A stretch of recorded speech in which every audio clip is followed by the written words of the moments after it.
Hello दोस्तों, कैसे हैं आप लोग। आशा करते होंगे आप लोग सब स्वस्थ होंगे, मस्त होंगे। तो आज हम लोग पढ़ने वाले हैं किसके बारे में। आज हम लोग मानव ऊतक के बारे में जानने वाले हैं। किसके बारे में? मानव ऊतक। मानव ऊतक से भी क्या करता है, गवर्नमेंट एग्जाम में एक न क्वेश्चन हमेशा पूछा जाता है। और जो मानव ऊतक है, मानव ऊतक बहुत ही आसान टॉपिक है। यहाँ से एक क्वेश्चन पूछा जाता है, मतलब कि फ्री में आपको एक नंबर दे के जाता है। मानव ऊतक जो है बहुत ही शॉर्ट टॉपिक है और बहुत ही आसान तरीके से इसको समझेंगे। जो लॉन्ग लॉन्ग कुछ आप यहाँ अगर एक बार पढ़ लेते हैं मानव ऊतक, अगर यहाँ से पढ़ने के बाद अगर कोई सेट का भी प्रीवियस ईयर लगाएगा, अगर वहां से नहीं क्वेश्चन बनता है तो आपको कमेंट कीजिएगा। एक भी ऐसा कोई प्रीवियस ईयर क्वेश्चन नहीं होगा जो मानव ऊतक का नहीं बनेगा। मानव ऊतक ऐसे पढ़ा देंगे जैसे कि आपको कोई भी एग्जाम हो, उसका अगर मानव ऊतक से क्वेश्चन आएगा तो यहीं से आएगा। अगर नहीं पूछा तो आप लोग जो कहिएगा वो मानने के लिए तैयार है। मानव ऊतक से अगर क्वेश्चन पूछेगा तो यहाँ से आएगा ही आएगा, आपको जरूर आएगा।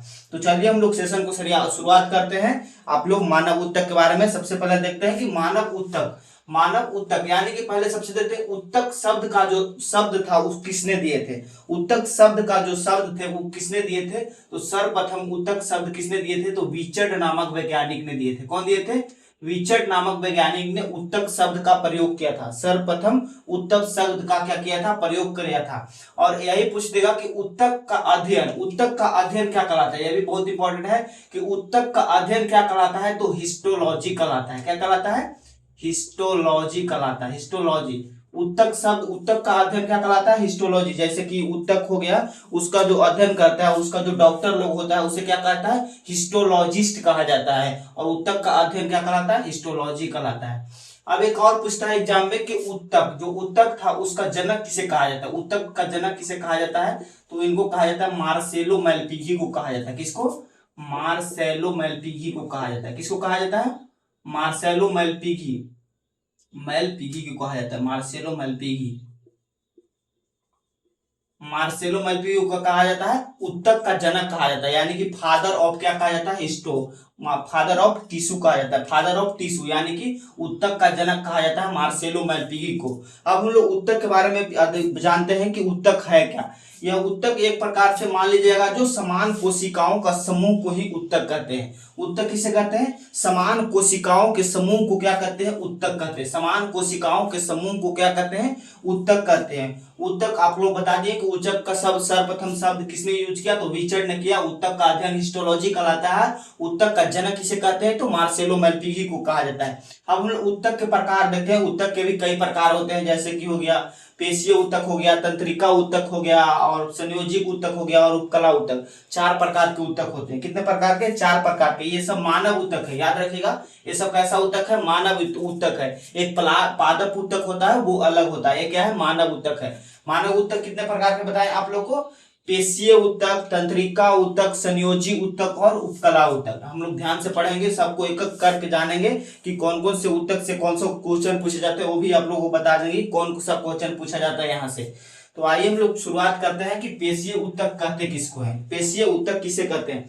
पेशीय ऊतक से क्या होता है? ये हमारे शरीर की जो सबसे बड़ी ऊतक पाई जाती है। कैसी?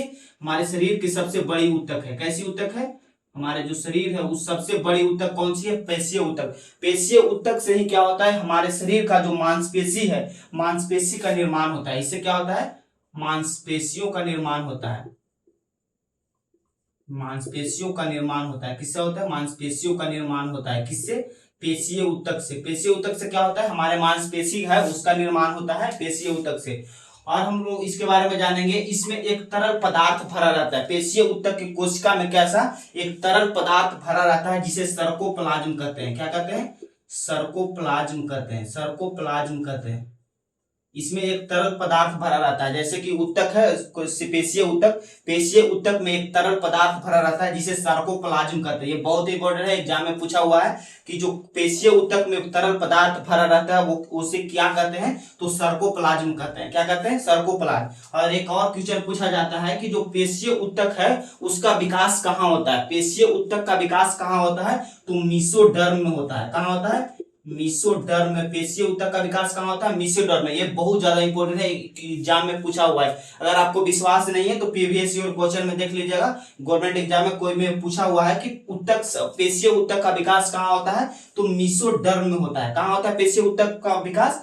मीसोडर्म में। अब हम लोग देखते हैं यह मांसपेशी का निर्माण करता है। अगर मांसपेशी के बारे में और जानना है तो हम लोग जान लेते हैं कि मांसपेशी जो हमारे शरीर में है वो मांसपेशी कितने होते हैं? 639 मांसपेशी होते हैं। हमारे शरीर में कितने मांसपेशी होते हैं? 639 मांसपेशी, जिसमें से सबसे बड़ी मांसपेशी किसे कहा जाता है? सबसे बड़ी मांसपेशी कहा जाता है किसे? ग्लैटुमस मैक्सिमस को।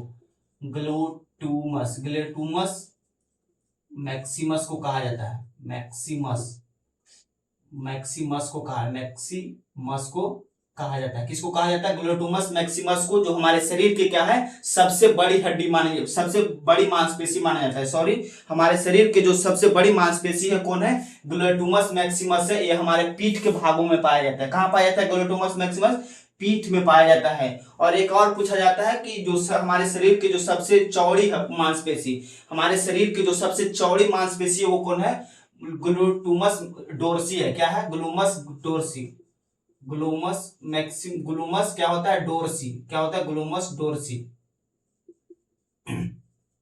ग्लूमस डोर्सी क्या है? हमारे शरीर का सबसे चौड़ी मांसपेशी है। क्या है? हमारे शरीर का सबसे चौड़ी मांसपेशी क्या है? ग्लूटुमस डोर्सी कहा जाता है। इसको कहा जाता है ग्लूटुमस डोर्सी कहा जाता है।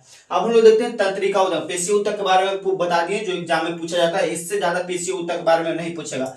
सबसे पहले याद रखिएगा, ये हमारे शरीर के सबसे बड़ी ऊतक है। क्या है? हमारे शरीर के सबसे बड़ी ऊतक है। हम इससे क्या होता है? मांसपेशी का निर्माण होता है। इसमें एक तरल पदार्थ भरा रहता है जिसे सर्कोप्लाज्म कहते हैं। और पेशीय ऊतक का विकास मीसोडर्म से होता है। अगर ऊतक को 639 क्या पाया जाता है? हमारे शरीर में जो मांसपेशी पाया जाता है उसमें सबसे बड़ी मांसपेशी कौन है? ग्लूटुमस मैक्सिमस। और सबसे चौड़ी मांसपेशी क्या है?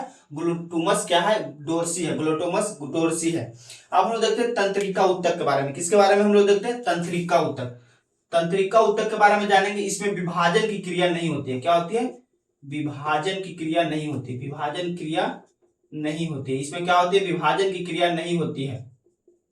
किसमें? तंत्रिका ऊतक में। तंत्रिका ऊतक में विभाजन की क्रिया नहीं होते है। यह मुख्य रूप से हमारे मस्तिष्क, स्पाइनल कोर्ड और अन्य सभी जो तंत्रिका कोशिका है उसमें पाया जाता है। कौन? तंत्रिका ऊतक। किस किस में पाया जाता है? हमारे मस्तिष्क में पाया यह हमारे मस्तिष्क में पाया जाता है, स्पाइनल कोर्ड में पाया जाता है, और जो अन्य कोशिकाएं हैं जैसे कि तंत्रिका ऊतक से बने होते हैं उसमें पाया जाता है। तंत्रिका ऊतक पाया जाता है। ये हमारे इसमें जो तंत्रिका ऊतक में क्या होता है? विभाजन की क्रिया नहीं होती है। विभाजन की क्रिया क्या मतलब क्या हुआ कि जैसे कि हमारे शरीर, जैसे कि हमारे मस्तिष्क है उसमें जो चोट लग जाता है और जो अंदर का पार्ट जब डैमेज हो जाता है तो वो क्या करता है? अपना क्षतिग्रस्त चीजों को क्या करता है? पूर्ण नहीं कर पाता, यानी कि पूर्ण निर्माण नहीं कर पाता है। वो हमेशा के लिए क्या हो जाता है? क्षतिग्रस्त हो जाता है। यह विभाजन की क्रिया नहीं होती है। इसकी इकाई को न्यूरॉन कहा जाता है। क्या कहते हैं? तंत्रिका ऊतक की इकाई को क्या कहा जाता है? न्यूरॉन कहा जाता है। क्या कहा जाता है? तंत्रिका ऊतक की इकाई को न्यूरॉन। और इसमें सूचना का आदान प्रदान किया जाता है। तंत्रिका ऊतक हमारे मुख्य रूप से क्या किसके लिए कार्य करता है? तो सूचना को आदान प्रदान करने के लिए। किसके लिए? सूचना को आदान प्रदान करने के लिए। सूचना को आदान प्रदान करने के लिए मदद करता है कौन? तंत्रिका ऊतक। तंत्रिका ऊतक किस लिए मदद करता है? हमारे सूचनाओं को आदान प्रदान करने के लिए मदद करता है। ये हम लोग देखते हैं तंत्रिका ऊतक के बारे में। अब हम लोग देखते हैं पेशीय ऊतक के बारे में। किसके बारे में? संयोजी ऊतक के बारे में। सॉरी, संयोजी ऊतक यानी कि कनेक्टिव टिश्यू। कनेक्टिव टिश्यू क्या करता है? ये हमारे विभिन्न अंगों को जोड़ने का काम करता है। क्या करता है? ये हमारे विभिन्न अंगों को जोड़ने का काम करता है। यहीं से आप लोग समझिए ना कि क्या कर रहा है? कनेक्टिव यानी कि दो जो ऊतक है उसको जोड़ने का काम करता है। क्या करता है? जोड़ने का काम करता है। इसीलिए इसे क्या कहा जाता है? कनेक्टिव टिश्यू यानी कि संयोजी ऊतक कहा जाता है। क्या कहा जाता है? संयोजी ऊतक। यह हमारे तापमान को भी नियंत्रित करता है। किसको नियंत्रित करता है? तापमान को नियंत्रित करता है। क्या करता है? तापमान को नियंत्रित करता है। संयोजी ऊतक क्या करता है? तापमान को नियंत्रित करता है, नियंत्रित करता है। और ये जो दो विभिन्न ऊतक को जोड़ने का काम करता है, जैसे कि हड्डी से हड्डी का जुड़ना हो गया, हड्डी से मांसपेशी को जुड़ना हो गया, हड्डी से और मांसपेशी से मांसपेशी का जुड़ना हो गया, ये सब कौन करता है? संयोजी ऊतक करता है। जो जैसे कि हड्डी से हड्डी को जुड़ना, हड्डी से हड्डी को जुड़ना, हड्डी से हड्डी को जुड़ना क्या कहलाता है? हड्डी से हड्डी को जुड़ना क्या कहलाता है? लिगामेंट कहलाता है। क्या कहलाता है? लिगामेंट कहलाता है, लिगामेंट कहलाता है। और दूसरा देखिएगा कि हड्डी से मांसपेशी का जुड़ना, हड्डी से क्या, मांसपेशी का जुड़ना, हड्डी से मांस का जुड़ना क्या कहलाता है, टेंडन कहलाता है। क्या कहलाता है, टेंडन कहलाता है।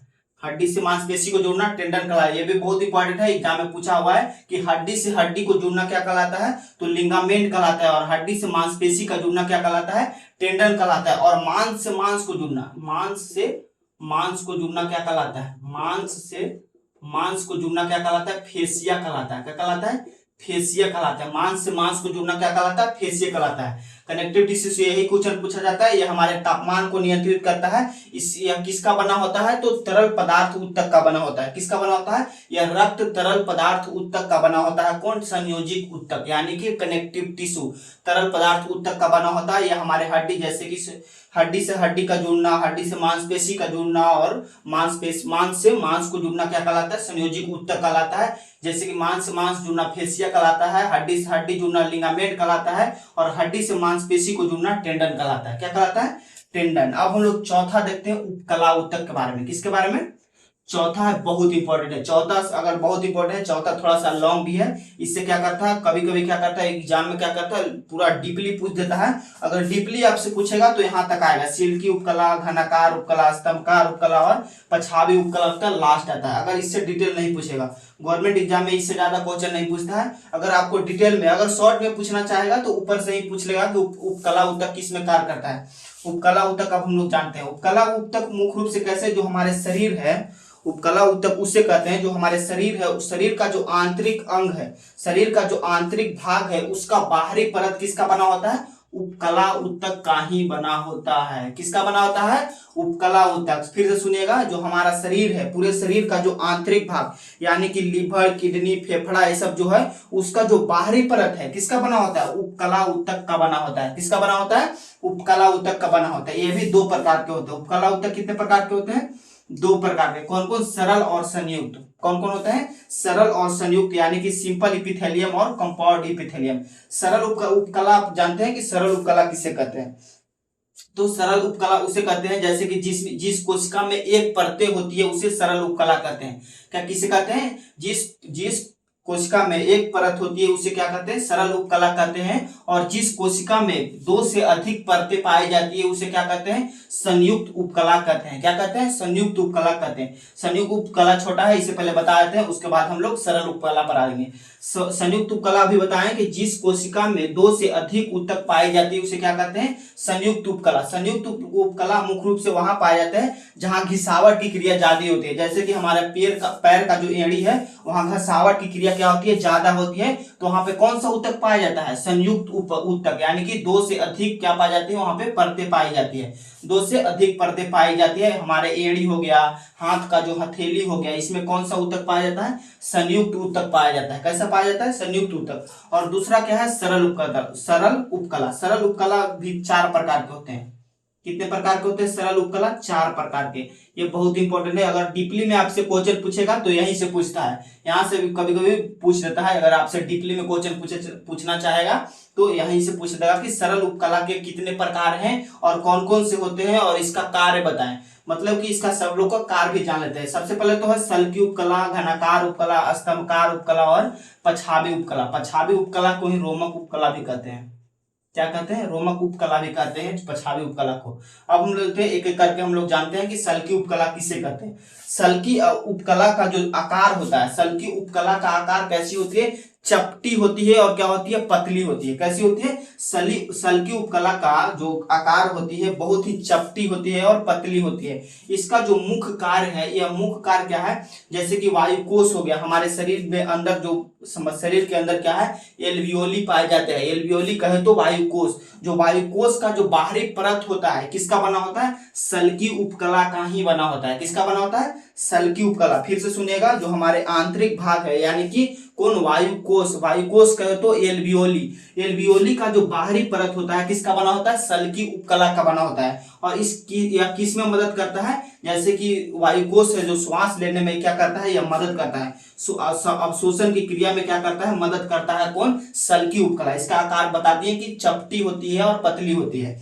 अब हम लोग दूसरा देखते हैं कौन है, घनाकार उपकला। दूसरा क्या है घनाकार, इसी को क्यूबोइडल क्या कहते हैं इपिथेलियम, क्यूबोइडल इपिथेलियम। इसका आकार कैसे होते हैं, घन के आकार, यानी कि लंबाई चौड़ाई ऊंचाई तीनों क्या होती है इसका बराबर होती है। और इसकी संरचना एकदम जालीनुमा होती है, जैसे कि एकदम पूरा क्या होता है क्यूबोइडल होता है, एकदम लंबाई चौड़ाई तीनों क्या होता है समान होता है। और यह मुख्य रूप से किसमें कार्य करता है, जो हमारे आंतरिक भाग किडनी है, यानी कहे तो किडनी यानी कि गुर्दा, गुर्दा होता है उसके बाहरी परतों पर पाया जाता है। कौन, घनाकार उपकला। घनाकार उपकला कहाँ पाया जाता है, ये हमारे शरीर के जो किडनी होते हैं, गुर्दा कहे तो क्या गुर्दा, गुर्दे के जो बाहरी परत हो उस पे पाए जाते हैं घनाकार उपकला। या क्या करते हैं स्त्राव और अवशोषण की क्रिया में क्या करता है, मदद करता है। स्त्राव और क्या करता है अवशोषण की क्रिया में मदद करता है कौन, घनाकार उपकला। क्या करता है स्त्राव और अवशोषण की क्रिया में मदद करता है किडनी को, कौन, घनाकार उपकला। और हम लोग देखते हैं तीसरा उपकला के बारे में। तीसरा क्या है, स्तंभकार उपकला। स्तंभ, ये सब लिख लीजिएगा नोट पॉइंट बना के, नहीं तो आप रिवीजन नहीं करेगा तो सब फिर भूल जाइएगा। हम बता रहे हैं यहाँ पे, फिर आप लोग रिवीजन नहीं कीजिएगा तो भूल जाइएगा, इसीलिए क्या करेगा नोट डाउन कर लीजिएगा थोड़ा सा कॉपी में। यहाँ पे देखते हैं स्तंभकार उपकला। स्तंभकार उपकला कहाँ पाया जाता है, ये हमारे शरीर के जो पेट है कहे तो स्टोमेच, स्टोमेच के जो बाहरी परत हो वो किसका स्तंभकार उपकला के रूप में क्या होता है, स्टोमेच के बाहरी परत में पाया जाता है। इसका कार्य क्या है, तो यह इसका कार्य है कि जो हमारे पेट है जो पोषक तत्वों को, न्यूट्रिशन को जो अवशोषण करता है उसमें मदद करता है कौन, स्तंभकार उपकला। कौन मदद करता है, स्तंभकार उपकला मदद करता है। जो हमारे पेट है पोषक तत्वों को क्या करता है अवशोषण करता है, यानी कि क्या करता है न्यूट्रिशन, जो न्यूट्रिशन प्रोटीन वगैरह होता है उसको अवशोषण करता है, तो उसी अवशोषण में मदद करता है कौन, घनाकार उपकला, मदद करता है घनाकार उपकला। और चौथा क्या है, पछावी उपकला। पछावी उपकला कहे तो रोमक उपकला, इसी को रोमक उपकला भी कहा जाता है। पछावी उपकला कह सकते हैं कि हमारे शरीर को जो बलगम वगैरह जम जाता है, जैसे कि हम लोग खखार वगैरह थूकते हैं, उसकी जो नली है वो क्या हो जाती है कभी कभी जाम हो जाती है, तो उस नली को साफ करने में मदद करता है कौन, पछावी उपकला। कहे तो बलगम वगैरह जम जाता है, हमारे सांस लेने में दिक्कत करता है, वह नली को कौन साफ करता है, पछावी उपकला साफ करने में क्या करता है, मदद करता है। आई होप आप लोग को वीडियो पसंद आया होगा। अब हम लोग पूर्ण रूप से एक बार फिर से रिवीजन के रूप में देख लेते हैं, शॉर्ट तरीके से रिवीजन कर लेते हैं। आपको इसको कॉपी चाहिए, नोट्स कॉपी भी चाहिए तो आपको पीडीएफ दे देंगे, आप लोग कमेंट कीजिएगा, पीडीएफ भी इसका दे देंगे। चलिए सबसे पहले देखते हैं मानव ऊतक। मानव ऊतक का अध्ययन क्या कहलाता है, हिस्टोलॉजी कहलाता है। ऊतक का अध्ययन हिस्टोलॉजी कहलाता है। ऊतक शब्द किसने दिया था, तो विचर ने दिया था। इनका जनक किसे कहा जाता है, मार्सेलो मेल्पिगी को कहा जाता है। मानव ऊतक 4 प्रकार के होते हैं, कौन कौन, पेशीय ऊतक, तंत्रिका ऊतक और संयोजिक ऊतक, और चौथा उपकला ऊतक। चारों प्रकार देख लिए। अब लोग देखते हैं पेशीय। पेशीय ऊतक में क्वेश्चन जो पूछा जाता है उससे पहले देखते हैं कि यह पेशीय ऊतक सबसे बड़ी ऊतक होती है। मांसपेशी की कोशिका की सबसे बड़ी ऊतक क्या है, पेशीय ऊतक है। यह हमारे शरीर में मांसपेशी का निर्माण करता है। इसमें एक तरल पदार्थ भरा रहता है जिसे सार्कोप्लाज्म कहते हैं।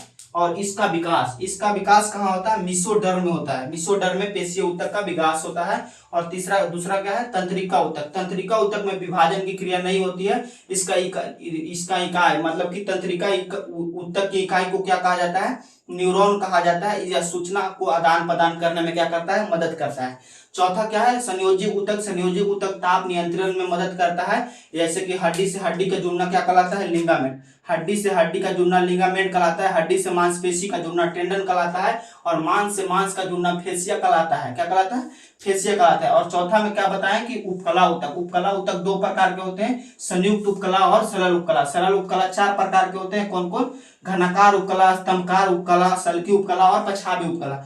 सल्की उपकला किसमें मदद करता है, या वायुकोश को श्वसन करने में मदद करता है। और घनाकार उपकला किडनी को जो अवशोषण करता है, अपशिष्ट पदार्थों को बाहर निकालने में मदद करता है। और चौथा क्या है, स्तंभकार उपकला, यानी कि यह पोषक तत्वों को अवशोषण करने में मदद करता है। और चौथा बलगम वगैरह को साफ करने में मदद करता है। आई होप आप लोग को वीडियो पसंद आया होगा। अगर आपको कोई दिक्कत भी होगा तो आप कमेंट कीजिएगा, उसमें बता देंगे। तब तक के लिए धन्यवाद, जय हिंद।